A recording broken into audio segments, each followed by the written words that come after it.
Ну что, реставратор, теперь мы с тобой большие молодцы. Сделали все красиво, теперь у нас все уютно и очень красиво. Конечно, уютно и красиво. Мы же с тобой вдвоем старались. Такую красоту сделали. Да, теперь наша хата полностью готова к зиме. А как мы с тобой красиво уголок истории оформили. История Кубани в рассказах и иллюстрациях.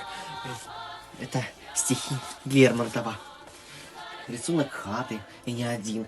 В общем, все очень красиво. Мне все прям очень нравится. Мне все тоже очень нравится. Мы с тобой молодцы.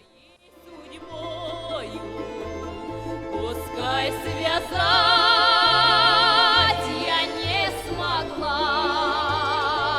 но я жила одним тобою. Я всю войну тебя ждала.